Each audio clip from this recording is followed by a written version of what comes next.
Educate, inspire, change. Educate yourself, inspire others, change the world. So today I'm talking with Bill Ottman, who is an internet entrepreneur and freedom of information activist, best known as the CEO and founder of Minds, a free and open source social networking service that rewards its users through the blockchain. So Bill, welcome to my podcast. It's a pleasure to have you on. Thanks for having me. Yeah. So we've just started talking recently in the last couple of months, and I've known of you for several years as we both work in social networking on different platforms and whatnot. And I've always known of you, and I've seen you over the years rise and rise and rise.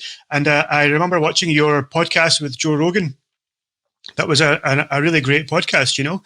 And I even watched it a little bit earlier this afternoon just to kind of jog my memory a little bit, you know. And I loved the stuff that you had to say. And I think now more than ever, with all the censorship that's going on and all the stuff around social media, perhaps your voice is more needed than ever, you know.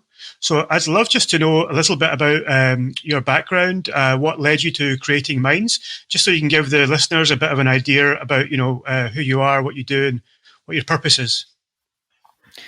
Sure. Yeah. I mean, I would have not expected to become a technologist necessarily. I mean, I come from more of a music festival type background. Actually, that's what I used to do before going deep into internet, the rabbit hole of the internet. And I was actually in my roots almost like anti-tech, I want to say, but that was kind of when I was in college and just more naive. But I was just very worried about the direction that I saw everybody going, just with their heads buried in their phones. And it was just, you know, it's like a physical observation that, you know, you can make about the world. Just the social media is having this physical impact, and it's changing our physical behavior in a really significant way.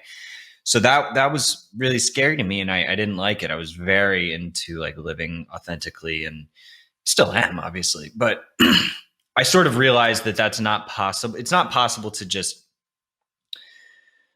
boycott it. I mean, technology, we are technology. It's biology and technology are symbiotic. So to just cast off technology is short-sighted, because you have, I mean, what is technology?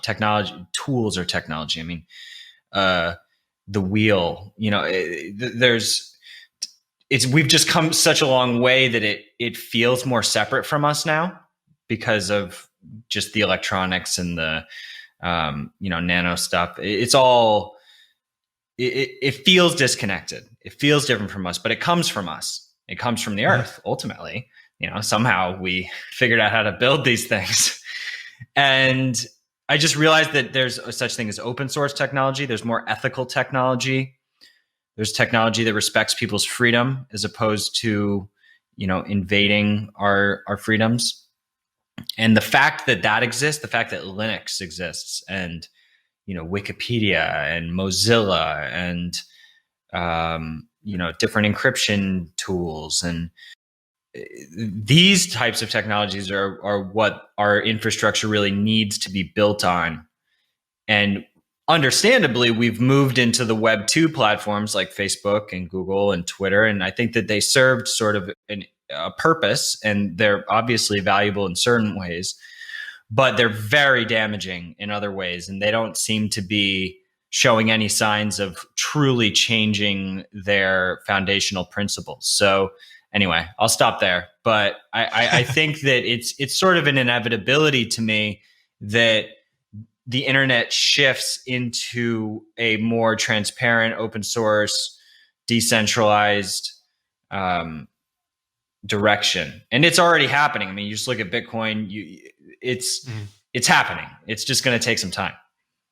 Yeah. So I remember when I first recognized your platform, Minds, at the time, I just knew it to be a website, and I knew your Facebook page, which is quite ironic because now you're almost like the anti-Facebook, you know, like you're trying to do what these people don't do, which is like look after people's privacy.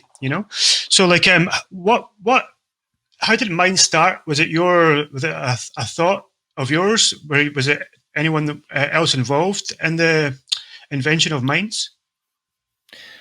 Yeah, I thought of the name and sort of the general idea of a totally open, people powered social network. And there have been other alternative social networks. So I'm not going to take credit for, that. But and we do have other co-founders. I mean, our CTO, like we'd be nowhere without our CTO. Yeah. I'm not a developer. I'm technology oriented, and I'm very active in helping build our products, but I'm not like a full stack developer. So I credit our developers massively for helping us get to where we are. But we've evolved along the way. I mean, a lot of the original thesis was that, like Wikipedia, if you look at how Wikipedia disrupted encyclopedias, and not that it's like the ultimate source of information, that obviously has plenty of issues of its own, but a small group of people in an open source way changed the world with that company. I mean, it's one of the top 10 sites in the world, and it's a relatively small organization, and that is a massive human achievement. And the fact that it was same with Linux, which is the operating system that underpins most of the global economy. So the idea that was going to happen in social was just, I knew that was going to happen. And I it's called Minds because it's supposed to be like this manifestation of the ideas of the people who are involved with it. And so it represents the people who are on it. And just over the years, like obviously we, played around with Facebook, and we could drive a bunch of traffic back in the day and sort of work within the matrix to destroy it. But it, now that the reach on Facebook is a joke, it's hardly even, we don't even post there anymore. Yeah. It's terrible, isn't it? I mean, they really are punishing creators, and I'm kind of bewildered as to why, because the amount of people like you and me must have driven towards Facebook and introduced to that platform, must be in the millions. So why do you think it is that Facebook don't care about the creators on the platform? It's a great question. It seems like suicide.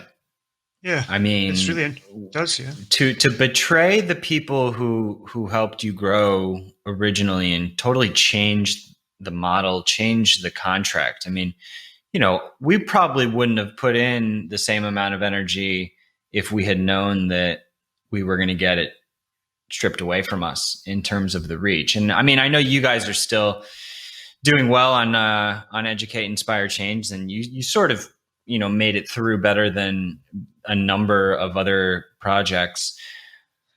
And, there is still some reach there, but it really feels like kind of a drug addiction. We have an innate desire to reach people. And so when we build something that allows us to reach people, giving that up, even if it's a lesser number of people than it used to be, it still feels important because we feel like we're sharing important information that is going to help people and help people live better lives. So I totally understand that addiction in a sense. It's, it is what it is. And I think that, you're taking the right approach by diversifying your presence and not just overly relying on them, because they've proven that they don't care. And it's probably just going to get worse in the future. The best thing they could do would be to give the reach back, because then people will spend more time there, and change the principles and develop a healthy relationship with the creators. But I mean, what are your thoughts? Why do you think they've damaged the relationship and it seems like they don't care? Yeah. I think I must start from the top, with Mark Zuckerberg himself. I think his model for his business doesn't care about the creators. He's looking at capturing information, capturing data, and using ads and selling that data on, and the creators are just kind of in the middle of there somewhere, and they're almost in the way, if you like. Do you know what I mean? And I also feel like through mainstream media like Facebook, Google, all these people, they don't want people like me and you to have a voice, because they've realized how powerful our voice can be. And when we did have some reach and some pull on the networks, they probably saw how we were able to influence major decisions, whether it be politics, whether it be in health industries, GMOs, or whatever it might be, and it scared them. And I think there's probably some very high up people that maybe were talking, and it might even be a deliberate action to reduce our voice. And many of us have good intentions, like we all want to share information, but I think the truth can be a scary thing to many people, and especially people at the top of a hierarchy in the corporate world. So I think maybe that's one of the reasons why we touched a nerve, and they don't want that nerve to be touched, especially like around now with the election in America and Donald Trump. I think they're very, very, very scared of how maybe social media pages can influence the vote one way or another, and they only want mainstream media outlets who are recognized by like Fox News, CNN, these kind of big organizations that are all ultimately owned by the same people. So that's my take on it. What do you think? Yeah, it's interesting. I mean, I think that interestingly, mainstream media was also heavily impacted by the algorithms.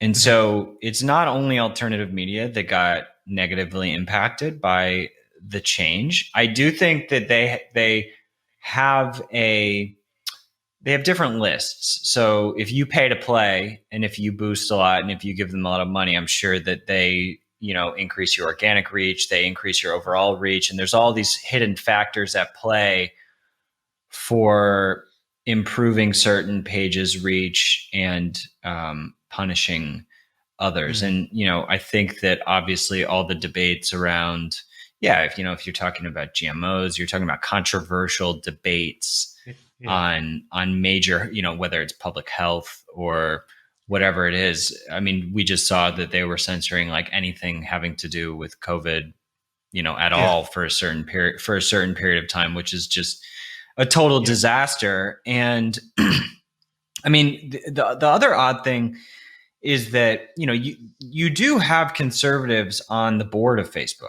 So it's not like necessarily a conservative versus liberal thing. Like, Peter Thiel, super famous investor, very smart technologist, is on the board of Facebook. He voted for Trump. So, there's disagreement within these companies. It's not as if there's a singular thought process happening in them, and there's all sorts of turmoil and debate happening within. And obviously, in Facebook's case, Zuckerberg makes the decisions. He is the largest shareholder, and ultimately, just because you're on the board doesn't mean that you can necessarily influence anything. So, and it could even be that people sorry to interrupt. It could even be that some people are on the board for that very reason, to give them the appearance of looking diverse. Yeah, exactly. And I mean, at the end of the day, their policies are totally restrictive and subjective, and have become indecipherable at this point. So you don't know what is okay, what's not. In one context, it's okay to talk about something. In another context, it's not.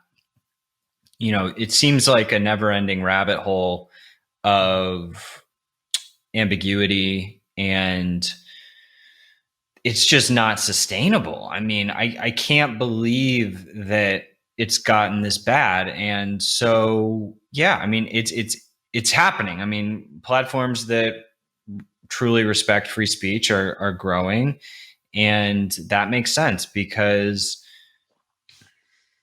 the conversation needs to be had somewhere. And if it can't happen there, then it's going to happen somewhere else. And I keep saying that, conversation minimizes violence. So if you're restricting the conversation, even though it may be with the intent of, reducing hate speech or, radicalization. Actually, what that has a higher likelihood of causing violence and radicalization, because you create all these people who think that they're victims, they're pissed off that they're getting censored, they go and freak out. And there have been a number of studies about that. So they just do everything backwards, and it's honestly an anomaly and a quandary that I can't figure out, because you think these people are smart, right? Why are they shooting themselves in the foot? Like, there's very, very smart people working on these projects. And I think it just goes to show that it doesn't matter how smart you are, when ideology creeps in, and it's just so powerful, and people really get convinced that they're doing the right thing by restricting freedoms. It's always that decision of, am I going to compromise people's freedom for security? Am I going to compromise their freedom for, being in a safer space for conversation? And I think that people deserve the right to control what they're seeing, and you shouldn't have to see crazy stuff that you don't want to see, and you should have good controls so that you don't see that stuff. But to completely eliminate the conversation, I think, is really damaging to the internet. It's damaging to the global consciousness. The internet is a interconnected ecosystem, and so it's really a direct correlation to, when something gets banned on the biggest networks in the world, what do you think happens? The people just go to other places, and it metastasizes. Yeah, totally. And obviously, we seem to be focusing on Facebook, but I think this is the case for all major platforms. Instagram. What do you think about TikTok? This seems to be the biggest upcoming social media platform of the last year or two. It's huge, and it's owned by the Chinese government. Am I correct? Mm-hmm. I'm not. I think that they may have some Chinese interests on their board. I haven't looked at the cap table, so I'm not exactly sure. Yeah. I've seen those headlines going around. It seems like there's some Chinese interests. I can't verify that, but it's crazy that like every app is kind of becoming the same thing, with slight variations. I mean, if you look at TikTok compared to like stories on Snapchat and Instagram, and now Facebook has stories and YouTube has stories, and stories are becoming this sort of universal feature. We're actually looking at integrating that type of a feature, because here's the thing: these companies get a lot right. They build apps that are very useful and convenient, and smart coders. But it's all backwards. So TikTok is like, it's brilliant, but it's also horrifying. And I would never use it because the foundation of it is totally rotten. Mm-hmm. Now, could there be like an alternative to TikTok that is similar in terms of its functionality, but also respects the freedom? I mean, yeah. And there's actually a market for that. And so it's the same pattern over and over. So I'm curious, let's say you become a trillionaire just now and you can buy out Facebook.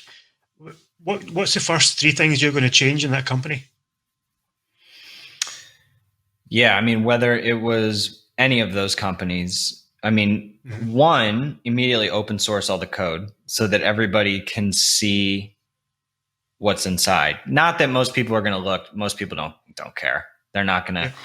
They're not capable of even understanding it. But it's similar with, and I brought this up on the Rogan show about transparency. It's just like, you're not a food scientist. You're not going to go inspect the chemicals and look up all the chemicals that are labeled on the, organic food. But just knowing that company is being transparent and they're abiding by the organic regulations or whatever, and granted, okay, organic has its own issues, and corporate organic, yeah, we all know, but it's a basic level of transparency, which is important. So, we're actually trying to look at making like a little badge or something that could go in the footer of a website that would indicate that in a way that could become, so it's not it's like a certification more so than, if someone, no one, 99% of people aren't going to look at the code. So that, that's the one thing, because then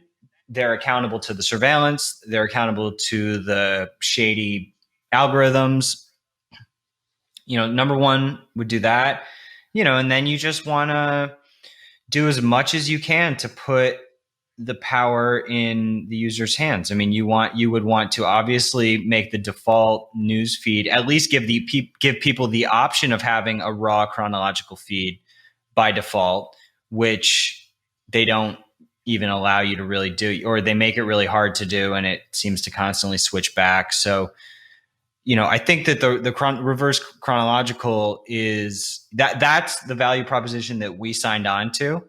If someone spams my feed that I subscribe to, I'm just going to unsubscribe from them, or, maybe unfollow them, or however they have it set up. Like, I think that control should be with the user, not with the company. Algorithms can be useful. You could have an alternative feed that you could check out, and you could decide what your default feed is. But taking the reach away from all the creators was just insane. And then, obviously, increase the privacy, help people earn money more, give more monetization features to creators, share the revenue with creators, pretty much implement our business model. Yeah. So talking about Minds then. So I've recently signed up to have Educate Inspire Change on Minds, and I'm intrigued by this kind of pay to use platform, almost, where people are rewarded for using your platform. I'd love to know more about that and how you've linked this to the blockchain as well. So obviously you're an advocate for cryptocurrency, so I'd love to talk a bit about that, but also how you're linking this with your social media platform. Can you explain to me just how it works? I'm genuinely interested from my own point of view as well, Yeah, sure. So we have the Minds token, which is on the Ethereum blockchain, and we reward these tokens every day to all of the users who are contributing to the network. And so you earn based on your level of engagement. Every day you get a deposit of tokens in your account for a variety of different types of engagement. And those tokens are worth 1,000 impressions. So you can trade in your tokens for more impressions on your posts, so rather than restricting people's reach, we're giving reach away. We're saying, hey, if you help us grow, we want to help you grow. And that's been one of our most popular features. People love it. You can send the tokens to other users. You can tip people. You can subscribe monthly. We also have fiat currency, so you can get paid out in your local currency for our pro channels, and you don't need Minds Pro to people. Anyone can send you your fiat currency or crypto, but in the Minds Pro program, you can earn for the page views that you drive, and you can actually get paid out in dollars. And that is just really important for creators are getting demonetized all over the place. It's really hard to make a living, creating independent media. And so we are just basically taking we're sharing our revenue as a company with the creators who help us grow. So we have 2 subscription tiers, Minds Plus and Minds Pro. They both have a different variety of like bonus features and monetization options. But yeah, we're just basically taking a percentage of that, sharing it with the creators who help us grow. And we're also going to be launching a way for next month. We're launching this where creators can monetize any of their uploads and submit it to the Minds Plus premium content library, and then get paid out according to how it performs. So we will basically, that'll be exclusive content for the Minds Plus subscribers. And proportionally based on how it performs in that library, you'll get paid out. So, there's like 5 different ways to get paid out. and we're just experimenting to see what works and what sparks, because it's actually harder than you think to even pay people in a certain regard. I mean, people are almost so addicted that convincing them to try something new and put energy into something new is it's harder than you think. But we are growing quickly, and it is happening. I sort of would have thought that it would happen a little bit more quickly, but you have to have patience. Yeah, especially with this, because you're going to come up against a lot of resistance, I would imagine. What's been your biggest obstacles with the creation of Minds? Because obviously all these big platforms out there are, have billions of users around the world, and you're trying to kind of almost compete with them. So it's a very, very like big task you're taking on. Certainly one that's achievable, I think, because every week, I think more and more people are waking up to what's happening around the world, and with these social media networks having far too much control, far too much evasion of privacy. So I do see, like, I think they're very well positioned, like with Minds. But I can imagine it's a very difficult and long road. So can you give me like an idea as to what's the biggest obstacles you've had to overcome to get to where you are today, and even like what you envision for the future for Minds? Yeah, I mean, we make it harder for ourselves to grow also because of our commitment to privacy. So, through surveillance tactics, you can do all sorts of tricks to, reach into people's contact books and, scrape data in order to grow. And that's what most of the major networks did, particularly Facebook. All kinds of dirty tricks. And because we're not willing to do that, it makes it harder. And it's even in, because they're so much more embedded in culture than, for instance, MySpace was. I don't actually envision a world. It would take some sort of insane event to make Google or Facebook like become irrelevant in the same way that MySpace did. I don't. Yeah.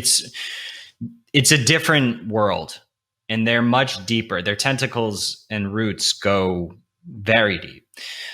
But I don't think social media is a zero-sum game. And what I mean by that is our success is not dependent on someone else's failure. So I think this is an important attitude to have, generally speaking, no matter what market you're in. If you're in media, if you're in, whatever your industry, you can be successful by doing what you do well. And there will be people who are attracted to that. And there could be multiple similar types of products. So, in terms of like alternative social media, like there are a number of competitors that are popping up doing similar things to us. And that's okay. That's healthy. We're not trying to, be so dominant that we wouldn't want that, or that it's there's room for so many successful projects. The internet is almost infinitely big. And in order to like get into the top 1,000 sites, I mean, anyone can do that. Mm-hmm. And, 100 different social media companies could, 100 different news companies could. So, and that's constantly in flux. So I feel much more positive about, working on the project with that attitude. It's when you go into the kind of the scarcity competitive mindset, everything starts like caving in, and you start to be worried about if someone similar to you is growing. But that is the opposite of where you want to be. You want to be living in a consciousness of abundance and understanding that everyone is their own and can be successful on their own. So that's just been a hugely valuable lesson that I've learned. And I think that I encourage others who are, independently building companies or whatever Mm-hmm. to adopt that attitude. I'm interested just like some of the terminology and words that you come up with. Have you experimented with psychedelics in the past? I know this is going way off topic, but it's just interesting Yeah, of course. because people in this kind of field, a lot of them have get their inspiration, if you like, from psychedelics. I know a lot of people, especially in like Silicon Valley, they all rely a lot, if you like, on psychedelics for different things like inspiration or has this played a role in the creation of minds or your path? Yeah, psychedelics have been hugely influential to my growth, my personal growth. I've definitely had some bursts of inspiration for minds with them. Um, and I haven't really gotten into the microdosing thing. I've tried that a couple times, but typically I, like to go deeper. Yeah. Just kind of passive. It seems a little bit like half-hearted. I'm open to it, and maybe I haven't done it right, but yeah, I Uh, mean, I feel like psychedelics have they were a huge reason that I learned about the interconnectedness of biology and technology, and thinking of our planet as more of a superorganism, yeah. and how the internet is sort of a communication mechanism for the superorganism. And I mean, that's what it is. Like objectively, even scientifically, I think that that's valid. It's not necessarily some esoteric thing. Now, whether you consider the planet itself to be conscious, that's a deeper debate, which is also a scholarly debate now. I mean, actually, panpsychism and the debate of fundamental consciousness versus more scientific materialism has emerged. And actually, Annika Harris, Sam Harris's wife, wrote a book recently called Conscious, which I really recommend people check out. And Sam is a new atheist neuroscientist, and Annika is sort of exploring panpsychism and the arguments around it. And in terms of the hard problem of consciousness, like you can't actually prove one way or the other right now. That's not Yeah. known if all matter has some sort of fundamental mind. We don't know, but it's possible. And complexity theory could sort of points us in that direction. And yeah, I mean, what about you? Yeah, What's man. the Like, link? yeah, like obviously, like I myself have been on a plant medicine journey for the last couple of years. Quite. I've been going quite deep, quite fast, and it's changed the direction of my life, both on a personal level and on a professional level. And this is maybe why my ears perked up as soon as I started hearing words coming out of your mouth. I thought we're definitely on this kind of vibe. And it really excites me just now because I feel like ever since I started doing plant medicine, I've started to connect with many like-minded individuals, and it's almost like we're all collectively working to raise the consciousness of the planet in our own ways. Like you're using minds, I'm using educate, inspire, change. Other people are maybe healers and doing their own things, whether it's yoga instructors or whether they're using media or whatever it might be. But it feels like all these people who have done plant medicine, psychedelics, mushrooms, ayahuasca, psilocybin, whatever it might be, they all of a sudden have this purpose in life, which is designed to raise the consciousness of the planet. And their main goals aren't profit or building a huge company. Their goals are simply to restore some humanity and to kind of balance the energies on the planet, so that's why like I get excited when I talk to people like you who have such a big influence and who I know have done plant medicine, because it just means I'm on the right path because I'm sitting here having a conversation with you, and hopefully working with you and collaborating with you in the future. So this kind of topic really excites me because I'm almost right deep in it at the moment. Like I've just finished filming 2 documentaries that I think I've mentioned to you before on the phone, and they're due to be released soon. So like I'm hoping that that's going to be a journey I'm going to continue for many years to come. I mean, once you've started down that journey, it's never going to end, is it? No, absolutely not. And that's the big question about consciousness. So I find also with psychedelics that I am just forced to remember how grateful I am for everything that I have and the opportunities that I've been given, and just to even exist in the first place. It's just Yes. like, I mean, the fact that a lot of people forget that, and that it's so easy to get wrapped up in the trance of life is just sad. I think that putting, like, electroshock, what are those things called? The Defibrillators or something along that. defibrillators. Def- Yeah. yeah. It's sort of like that, because it's so easy to forget. And that's why meditation is so crucial too. I think it allows you to access it a little bit. And, I also think it's important to try to get there without psychedelics as well, and, use them as a tool. But, you know, in a lot of like the party culture around psychedelics, it's more, you find that people go into that mode, and then they're in it and they're loving it, and they're, dancing and feeling like, it's one love and whatnot. And Yeah. then, the next day it's like back to the grind, and Yeah, just yeah. like back into the trance. And it's a very black and white situation. Yeah. But like integrating that compassion and gratitude, that's the challenge. Whilst in Costa Rica last year, I came across a guy by the name of Anthony Walsh who handed me a bottle of hemp extract CBD oil.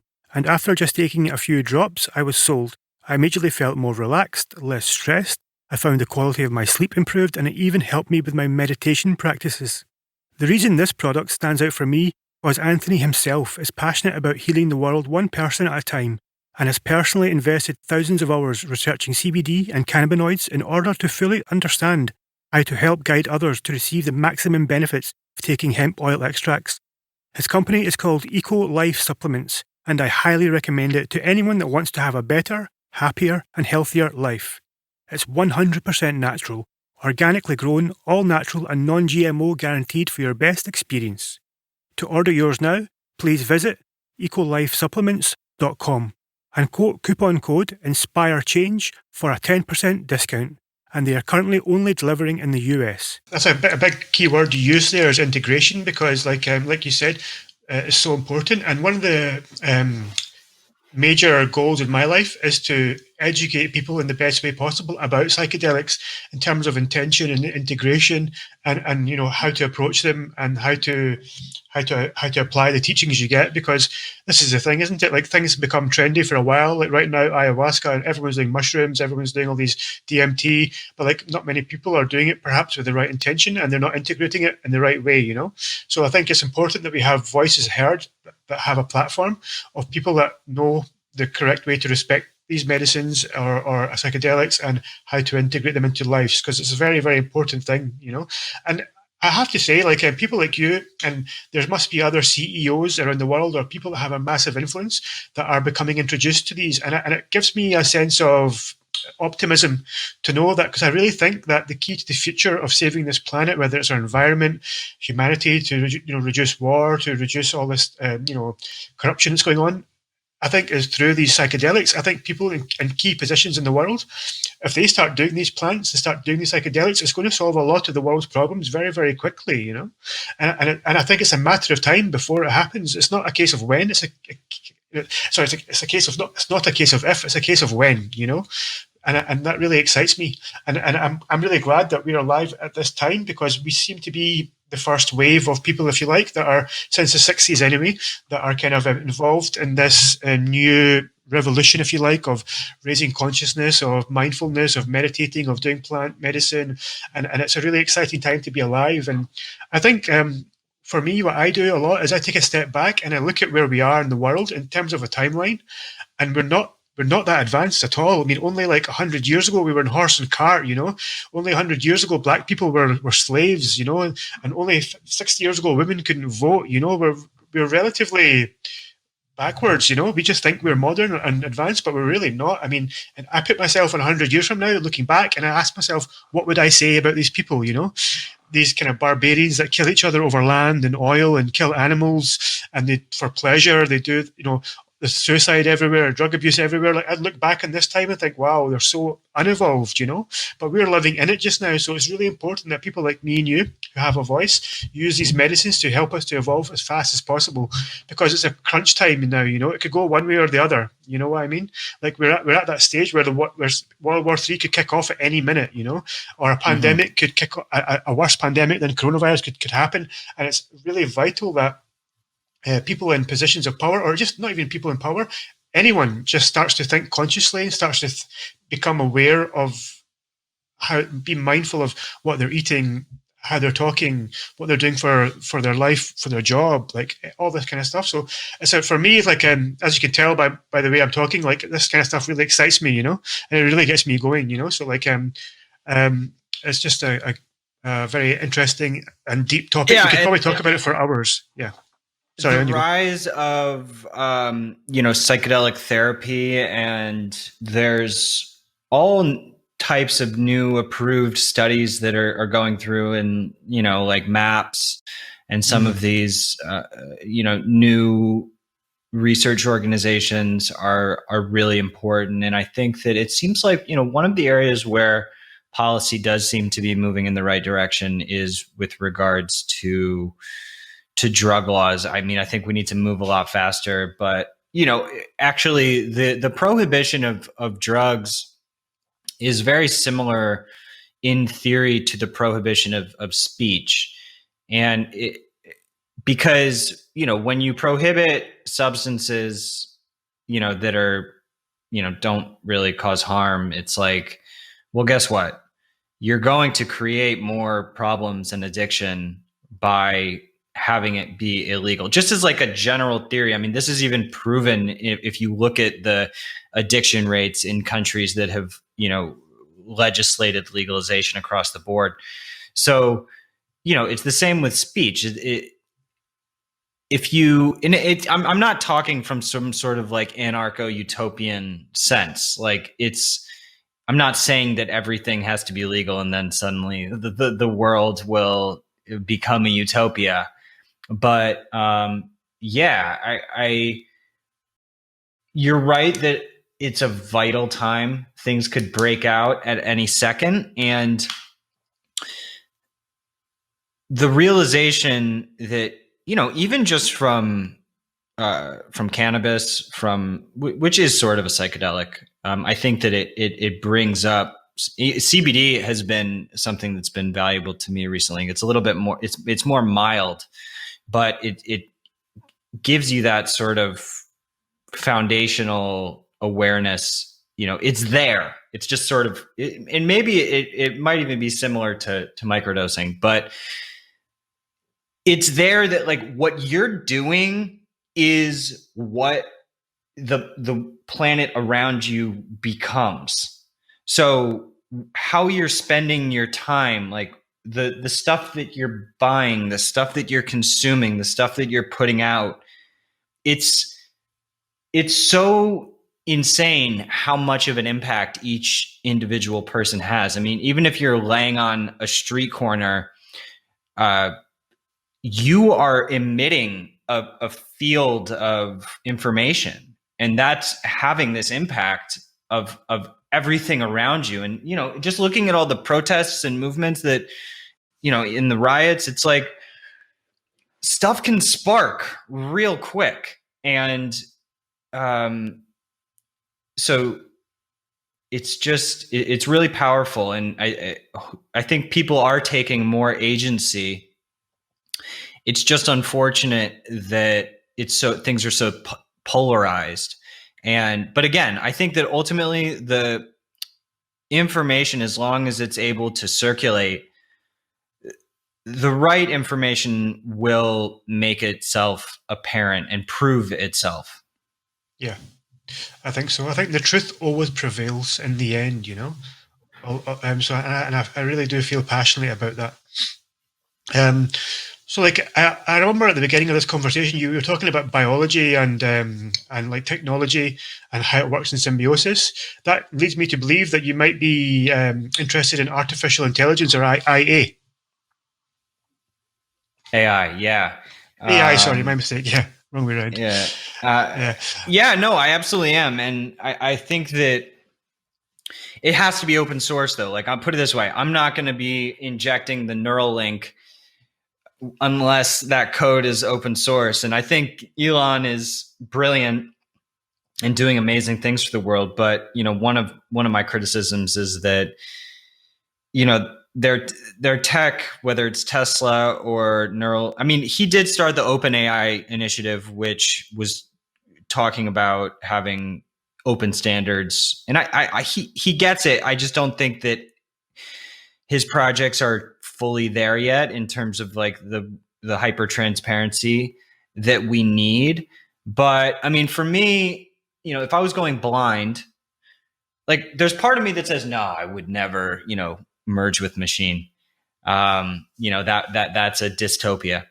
And I think that you we will not know what we really think about that until we go blind and a doctor approaches us and says, listen, here are your options. You can be blind or you can see. And, you see these videos that are so powerful of like, there's that one amazing one of the woman when she's like hearing for the first time and she like hears her daughter and she just starts crying her eyes out and it's just so powerful. And, there's a million videos like that. And that is the big question, because you obviously some people will be using AI and getting implants and all that just so that they can become some sort of superhuman, like dominating force of nature so that they can see 5 miles away or whatever with optical implants. But other people will use it in response to a health issue. But then it's gonna get all blurry. And but ultimately, I think anti-aging is inevitable with what Aubrey de Grey and David Sinclair and all of the research that these guys are doing about longevity is inevitable. And I think that we just need to do it in a way that is aligned with transparency, because it would be so easy for pharmaceutical companies to just take that and make it be so corrupt and dangerous. yeah. These people that you mentioned, correct me if I'm wrong, but they treat aging like a disease. The way people die of cancer or AIDS or whatever, they think age is just like that, and it can be reversed, or the process of it can be reversed. Which is really interesting to me because, I mean, if I often wonder and ask myself if I could live longer, like another 100, 200, 300 years, or if I could have my consciousness put in a machine and live there, would I want to do that? And like sometimes when I'm doing plant medicine and I feel like I'm part of Mother Nature and part of the earth, I think definitely not.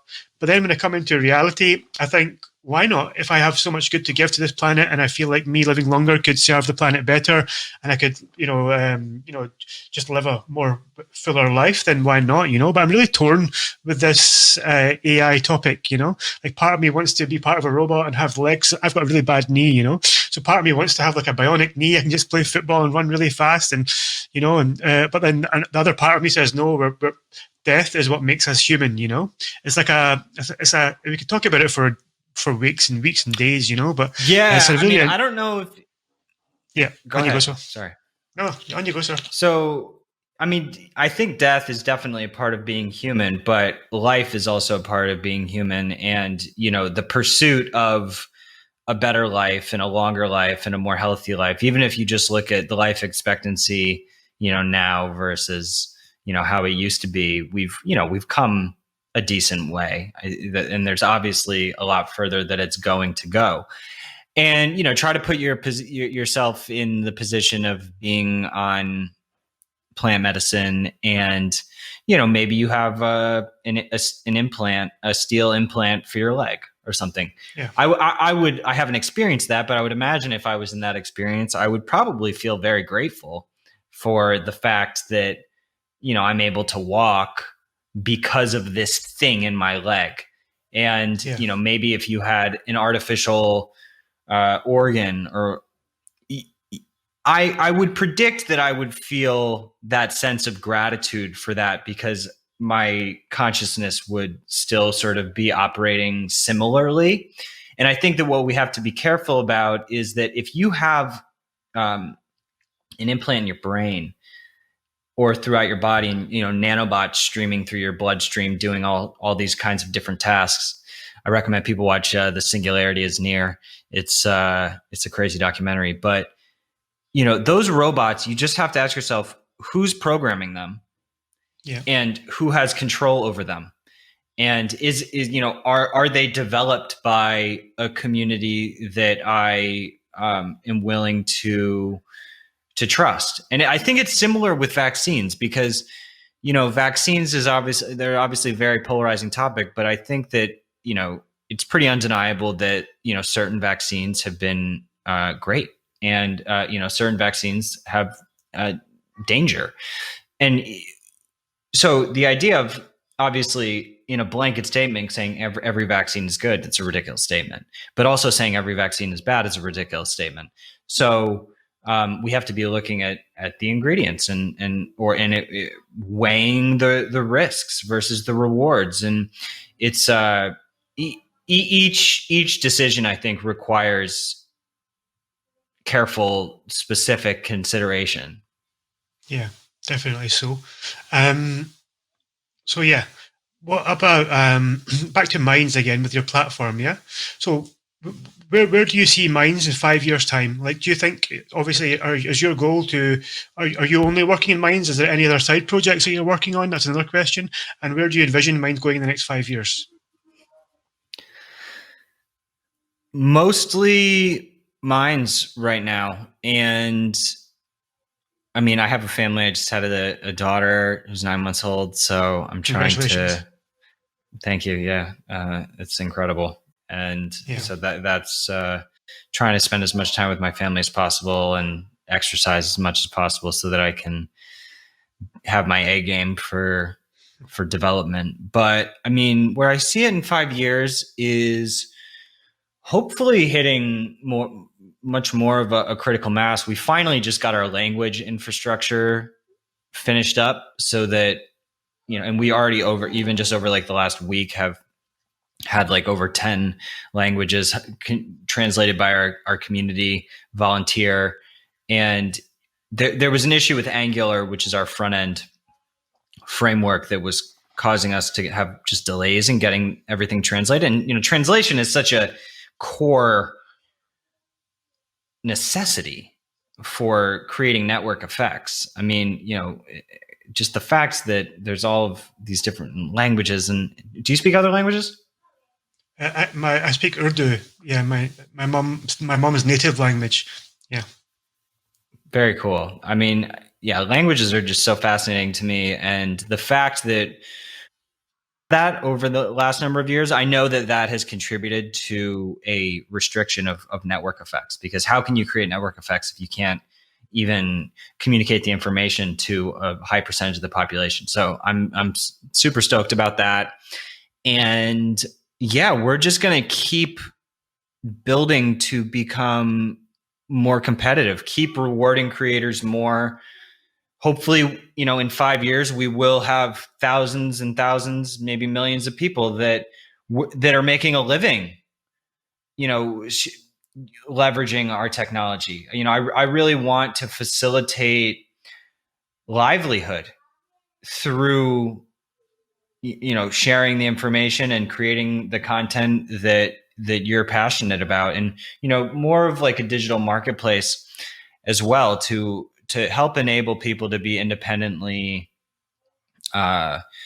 living. That's just, that's been the most valuable thing for me starting a business, has just, and I'm sure you feel similarly about the the freedom, the independence is, I would probably feel like I'm living in some sort of a hell if I wasn't doing this. If I was doing something that I didn't want to be doing. So as much as we can be facilitating that, that's a huge goal. And then obviously just making the tech better, making it better for people's freedom, but also, having all the bells and whistles that people expect, and sort of balancing freedom and convenience and help and making it as convenient as possible.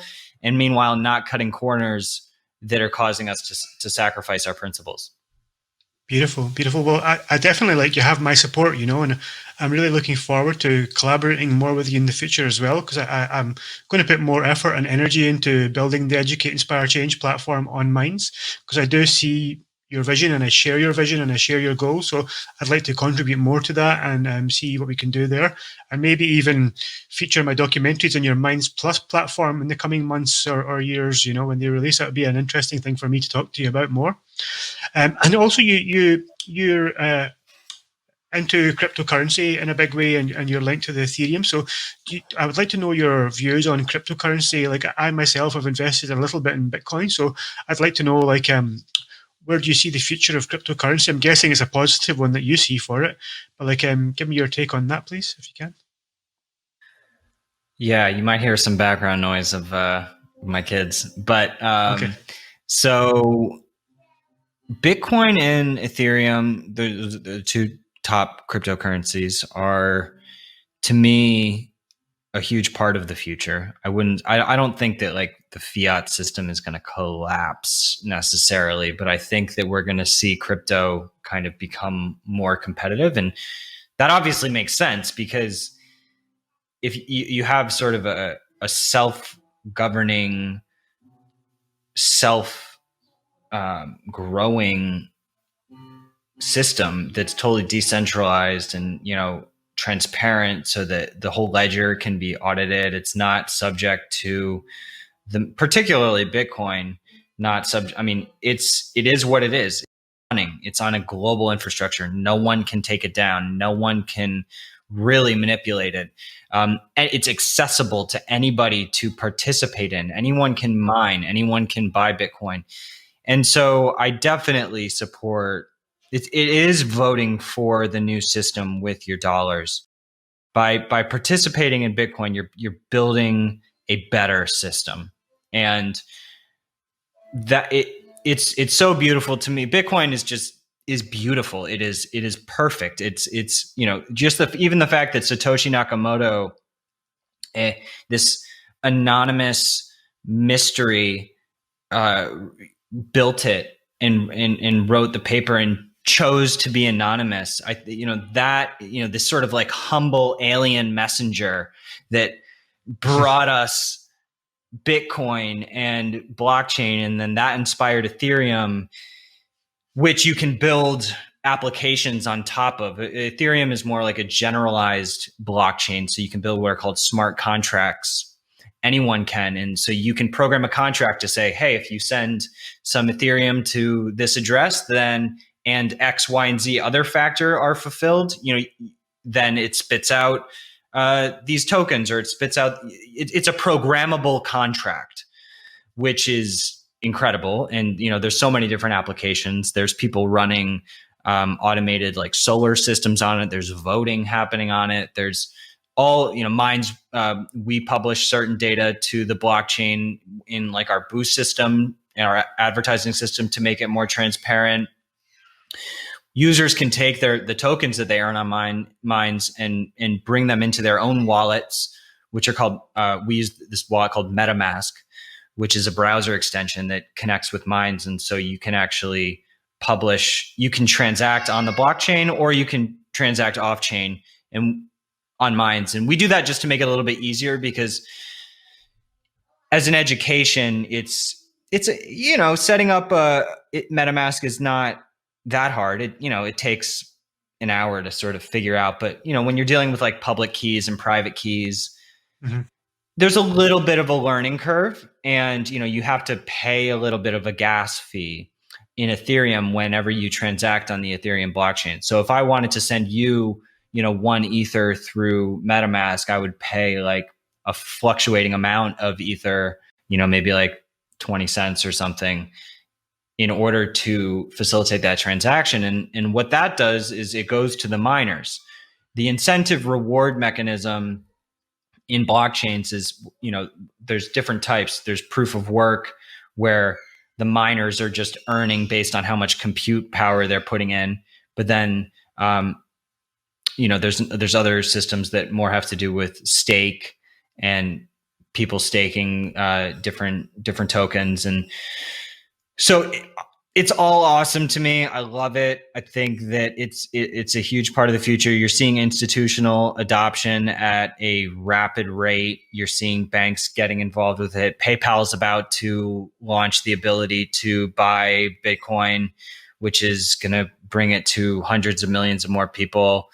So, and there will only ever be 21 million Bitcoin. So, you have to and you can buy a tiny piece of a Bitcoin. It's not like you need to buy an entire one. And I do encourage people to, don't invest more than you're happy to lose, but why not, Yeah, definitely. It's an exciting time, isn't it? For everything's changing so fast these days, with the internet, currency, the way we live.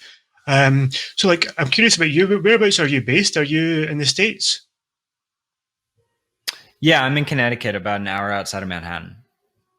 Awesome. And like one of the things that I found with when I was in plant medicine was I felt drawn to live more in tune with nature and more in tune with the planet, like living more sustainably, being more mindful about what I'm eating, what I'm consuming, how I'm living. How do you introduce mindfulness into your life? And like, do you practice mindfulness with the way you live in terms of sustaining the environment and that kind of thing? Oh yeah, I take multiple meditation breaks throughout the day. I just go sit in my yard, absorb the sun, breathe, do some push-ups. Um, I think that that's what keeps me sane. You need to get your heart pumping every day. So much anxiety is rooted in not moving your body, and your life will be literally just so much improved if you just get your blood flowing and sweat a little bit. It's really not even, it's one of the most impactful things you can do. I would say that, forget about financial success for a second. If you are exercising every day hard and pushing your physical body, you're going to feel great. You're just going to feel good, and it's going to help you achieve your other goals. I just got through a challenge that I did with like 20 friends, which was a 200 push-up challenge. And we did 200 push-ups a day for 100 days straight. And we just finished it. And, I love that co-motivation. Yeah. Doing it yourself without other people is definitely challenging. And you want to be able to do it yourself and not, but, just that sort of community aspect to working out and, accountability is really helpful. So I recommend people do that with friends. It works. I mean, Yeah. I have never been able to make myself work out every day for 100 days straight without Yeah. the challenge component. Yeah, I think that the key word there is accountability, because I know for me, like going to the gym or exercising, I find it very hard to do. But if I have like a personal trainer or someone relying on me or waiting for me, I'll always turn up on time, Mm-hmm. and I'll always Yep. do what they ask me to do. So accountability is a very, very big thing, because we're often not accountable to ourselves. We can always make an excuse not to do something. But when someone else is holding us Mm-hmm. accountable, it's a lot harder to make an excuse. So that's a good tip for For anyone. sure.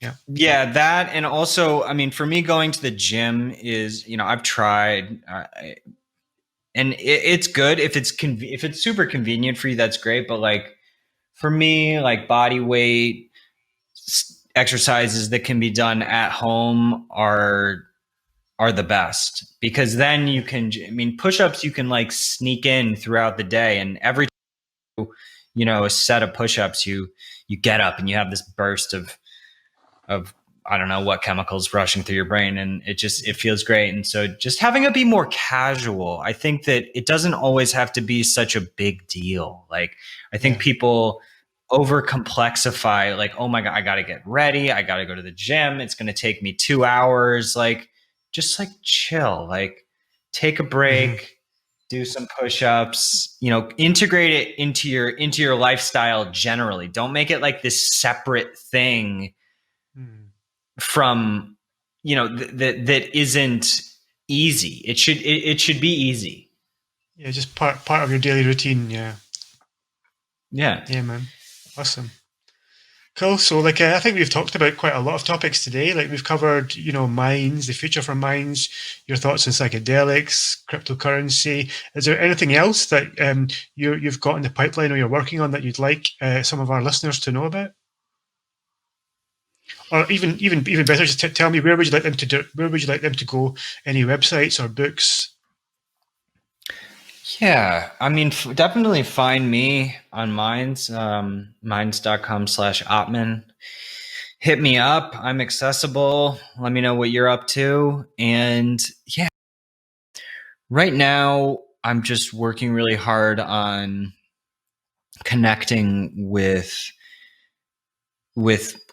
people like yourself and people around the world who have really fascinating projects and media companies or podcasts, and getting them involved. And because, I think that's really how the internet shifts. I think that, you can go from two ends of the spectrum. You can go from the product end, and just the product is so incredible that it just grows from a viral perspective.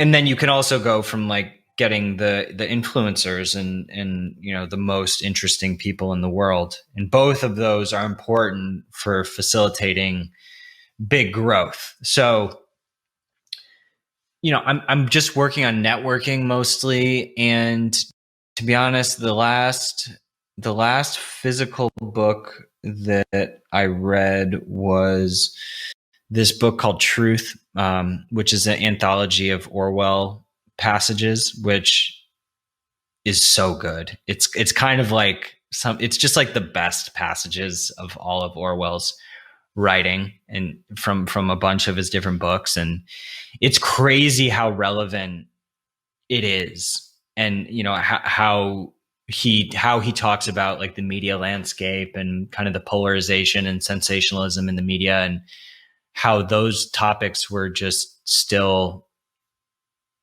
happening in a very similar way back then. And just how he talks about truth and people rewriting history who control the communication vehicles. And that's really one of the scariest things about all these big silos of communication, is just that with so few clicks of a button, they can just stop our ability to spread the information that we know needs to get spread. So, it's really risking our evolution to not have alternatives. Yeah. Because if they just shut down, then we've risked our growth, because if we don't control our own communication infrastructure, then what are we going to do? Exactly. I think I heard, I don't know if I'm right, but I think in the last couple of days, I've seen people posting that even if you like a post that's controversial, you're now getting flagged up for that. Have you heard about this?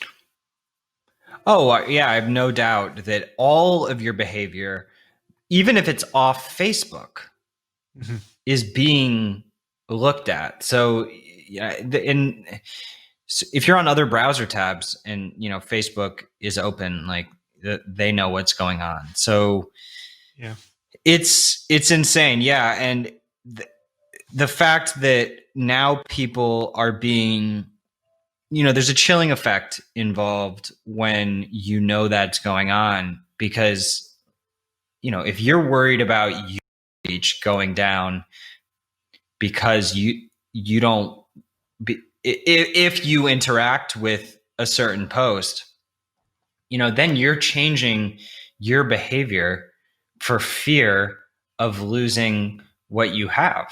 And people will, they will cut you out if it risks their reach and their success. And, that's just an instinctual thing that, everyone's worried about surviving. Yeah. But, and maybe that's sad, but it's also just reality. So, but that's a scary world to live in, where that's like a Black Mirror episode, where everyone's got their social score like hovering over their head through the contact lenses. But that needs to get exposed. And I think that people really don't want to live in that world. They will if they have to, but I think most will resist it if they can. Yeah. I'm interested to know your thoughts. Like, I have my phone like lying here, in front of me. So like, see my microphone and my camera, they're like, so like they're constantly on. I've heard this, even when the phone's switched off, your camera and microphone can still be accessed. Is that correct to your knowledge? If the phone is off, it depends on the phone. It definitely depends. It's certainly possible. For sure. And if I hope no one listening has an Alexa or any of those little devices in the living room. But I mean, a phone is really not much different from that. It has to be able to hear you in order to, recognize if you say, "Okay, Google," or something. Like, it has to be listening to a certain degree, or, "Hi, Siri." So, there are new phones that are coming out. There's a company called the Pine Book, and there's another company called Purism, which is putting out some open source, privacy focused hardware. And this is a very primitive area, but I bought this one computer called a Think Penguin. If you go to thinkpenguin.com, they sell like open source hardware without any like proprietary spyware in the hardware. So, and it was a good computer for a long time. I mean, you think that you need Apple and Windows, but you really don't. You can, you should trying like Debian, Ubuntu, like they're a little bit more of a pain in the ass, but you feel so much better when you're using them and you're contributing to, like, the operating system feels very similar. And like, if all you're doing is using the internet and like writing docs, and you can still get all the apps that you need to get for the most part. It's totally worth it to try to experiment with that. And, that's one of those things that people just simply don't even realize is a thing. It's such like a tech geek idea to have Linux on your computer, but there's like all these nice skins for it now. It's really just as good and totally worth it. So, that market's going to continually be growing. And I would just, dabble in, like, it helps the companies that are trying to fix the internet when you give it a try. So it's definitely a valuable thing. You feel a little bit less dirty on a day-to-day basis by, because like what you're logged into, in the same way that like how we're talking about psychedelics, when, you're on psychedelics, you really feel how like everything you do is like so meaningful and interconnected physically, but like digitally, it's very similar. And like when you're navigating through the internet, you're doing the same thing. It's you're leaving traces, you're contributing to different apps and companies, and giving energy to probably like thousands and thousands of different places every single day. Um, so yeah, So I it's almost just like recommend to dabble. yeah, it's almost like a digital mindfulness that you're talking about. Like Mm, it's kind of interesting because I've never used that term before, but you've planted that's a that great seed in my. term. No, I haven't heard that term. That you should coin She that. coined that. Yeah. Do a video about it. Yeah, yeah. Yeah, interesting. Yeah, because I've heard obviously mindfulness in terms of like meditation, yoga, mindfulness in terms of like the environment, how you live. But digital mindfulness is another interesting term that I don't hear banded about very often, if ever. And I think we should be Hmm. careful as to where we spend our energy and devote our time online, certainly. So that's interesting. I thank you very much for that because you've planted that seed in my head, and I'll be careful now what products I use to surf the net and even what websites I'm checking, where I'm putting my energy, and what kind of brands I'm supporting. It all plays a part, doesn't it? Hmm. Yeah, there's a cool website called prismbreak.org. I think it's prism-break.org. And it lists like all of the typical apps and whether it's a browser or like word processing or Yeah. whatnot. And it shows you like an alternative that you can use. Hmm. So yeah, they're out there. They're a little bit more of a pain. Over time they're going to get easier, and I think that freedom is inconvenient Hmm. typically, and but it's much more rewarding. So Yeah. do what you got to do, and you can't be too much of a purist about it, because then you actually can start experiencing techno guilt, which I actually have a problem with. Once you and it's similar like with food. I mean, once you start to get into like really good quality local organic food, and then like you cheat and you go and buy some, like you feel that in your brain, like you feel ashamed a little bit, but you can't, as long as you're in good faith doing what you can. No one's perfect, and Yeah. these tools are so necessary that you can't feel too bad about it, and you don't want to be just like living in a guilty Yeah. way. That's just hell. I think intention is everything, isn't it? As long as you have the right Mm-hmm. intention, then that's the main thing. As long as you're and I practice intention a lot now, like with everything I do, whether it's food or exercise or just like working. Like I have a solid intention as to what do I want to achieve through this and what are my intentions. And I give it a lot of thought now. Even like I have two young children, and before we eat, like I never used to do this. If anything, I used to kind of like not laugh, but like people that used to pray before they ate. Like I'd always be like make me feel very awkward. But now I make a habit of telling my children to be thankful for the food they're eating, and for the food to nourish them and give them energy and to make them healthy. And this is just eating intentionally. And I really think it makes a big difference, because our minds are so powerful. Someone was talking to me about like coffee. Like when you drink a cup of coffee in the morning, you can just sit there and drink the coffee. But if you actually take the time to think about where the coffee came from, and you envision the plant growing and the beans being, harvested, and the people plowing the fields and the men working hours and hours in the sunlight, and the process that goes through that coffee to get to your cup and in your house, you become all of a sudden very grateful for that coffee. And then when you drink it, it tastes all the more better. So that's just like drinking with intention and gratitude. It's a small thing, but if you practice this daily, it makes a huge difference, and it has to me. Absolutely. I'm curious. So when you do the sort of prayer before you eat, or you just do you position it as like a prayer? Do you position it as just like, hey everyone, let's just breathe for a second and remember to be thankful for what we're about Yeah, to eat? Like yeah. how do you do it? Exactly, that's it. We just say thank you. We don't use the Mm-hmm. word God. I mean, sometimes we might say God, but like we don't really give it any focus. We just say let's be thankful for this food. We often say thank you to the universe. It's just something. It just comes naturally. We say let's thank the Mm-hmm. universe for allowing us to be together here to have this beautiful food. And we thank whoever cooked the food. We thank if there's any animals in the plate. We're mostly vegetarian, but like I eat fish sometimes, so we'll thank the animal. We'll thank the people that created the food, that helped to get the food to our house. So we'll just say thank you. And now it's really funny because often the kids will prompt me before I eat. I'll even be eating something like a piece of fruit, and they'll say, "Dad, did you say thank you?" I was like, "Oh, I forgot." So it's really nice. And that's great. We have.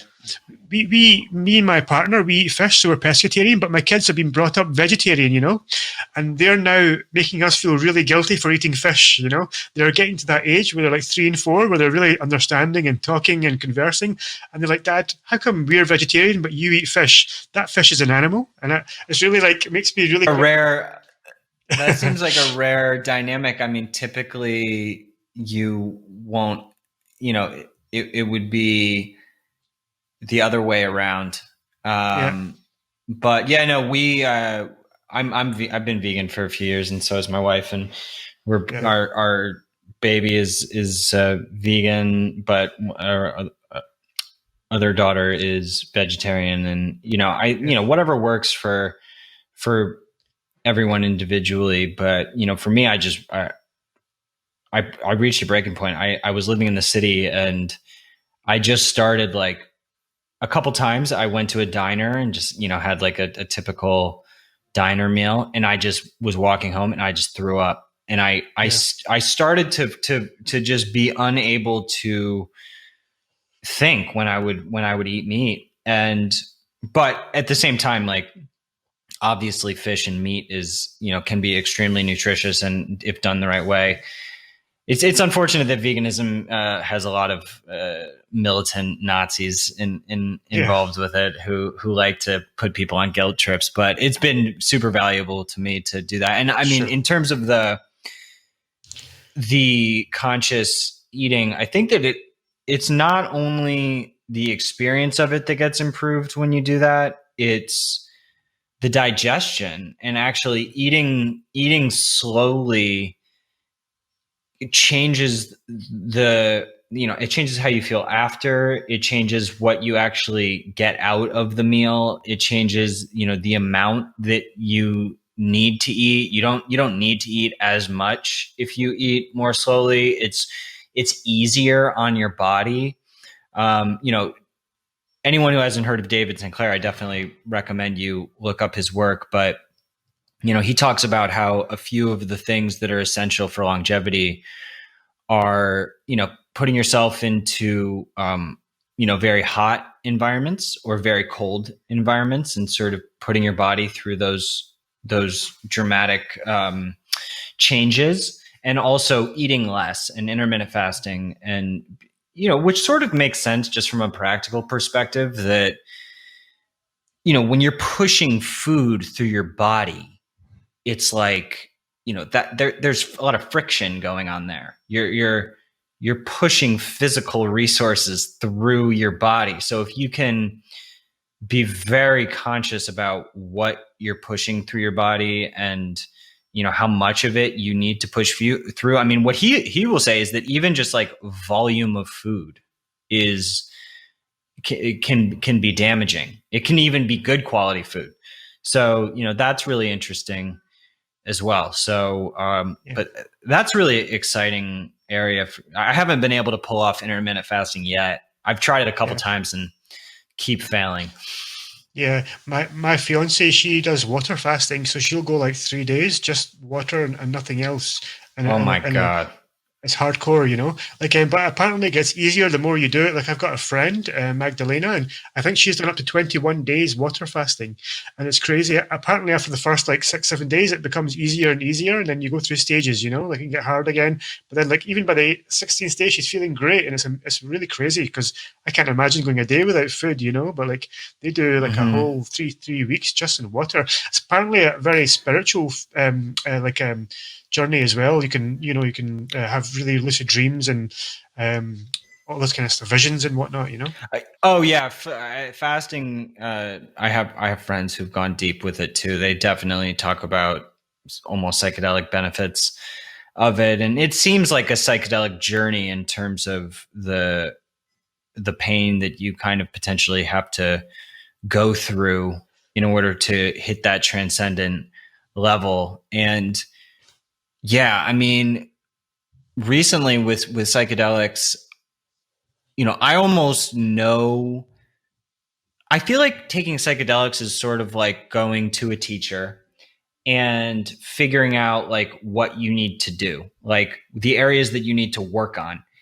And because when you're tripping, you become so viscerally aware of what you've been doing well, what you've been doing wrong. It's so self-reflective, and you know instantly where your vices are and where you've been lazy. And so I'm almost now at the point where I'm pretty generally aware of that. And so I almost like I've been spreading it out much more now, because there's just so much work that I already know that I want to do before the trip, because I already know what I'm going to be thinking about during the trip. And I want to make sure, like, for instance, just getting through the 200 push-up challenge, like that's the kind of thing that if I hadn't worked out for like 6 months going into a trip, you just know that is I'm gonna be like doing push-ups during the trip just to just to deal with it. Yeah, man, that's amazing. So do you have any plans to do any more plant medicine in the future, or psychedelics? Like what I've still never done I've never done ayahuasca. Really? I've done I've done a couple different kinds of mushrooms and LSD, but yeah, that's it. So I do have some new territory to journey into. I'm excited about that. I'm not rushing. I think it's gonna. Yeah. I want to do it in the right way, and when the time is right, and I'll seek it out when I seek it out. Beautiful. That's amazing. And just on that note, like if you ever do feel called to the medicine, reach out to me, man, because I'd love to help facilitate that for you. Because I'm moving to Costa Rica to work with plant medicine retreats, So oh wow. That's what I'm doing when I'm moving there. And obviously, like I'm part of my documentary series, I'm traveling around South America, visiting different retreats.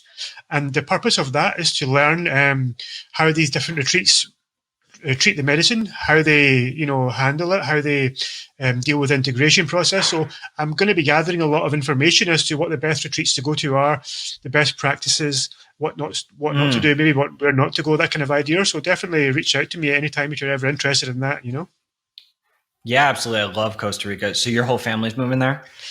Me, my kids, and my fiance. Yeah, man. We were actually meant to be there already.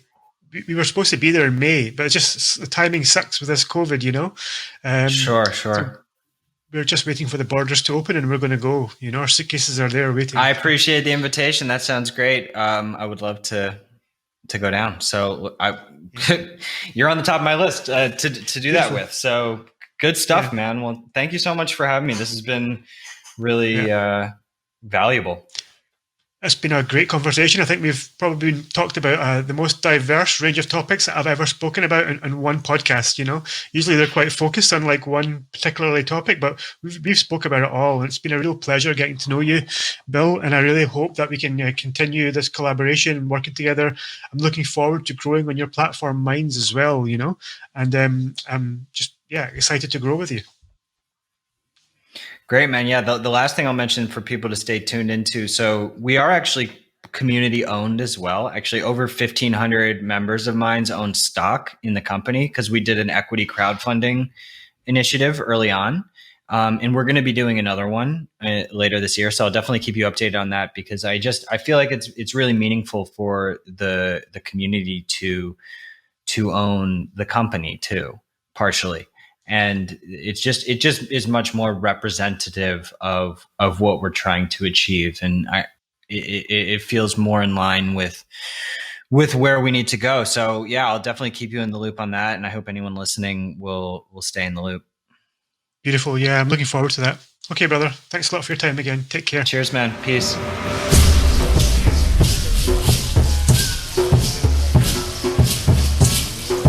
Educate, inspire, change.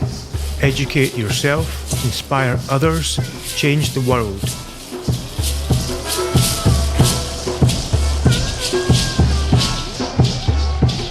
I'm proud to say that one of the first sponsors I have for this podcast is Rhythmia Life Advancement Centre. Rhythmia is a unique and special place to me. It's a healing resort fused with ayahuasca, meditation, breathwork, yoga, and lots of other metaphysical teachings. And they really sent me on a journey of healing and self-discovery that ultimately led to the creation of this podcast. So I really do owe Rhythmia a lot. And if you would like to go there and have a healing journey of your own, please visit them on their website at rhythmia.link/Khan, spelled Khan, or give them a call on 877-835-1806 and receive a free shuttle worth $300 off your trip. For the last year and a half, I've been working on a documentary called Pantera. It's a documentary series, and each series will follow me around a different plant medicine retreat. The first episode, Pantera, Our Plant Medicine Journey Begins, is due to be released in the coming weeks. If you would like to keep up to date with what we're doing and receive the latest updates and releases, sign your name at pantera.film.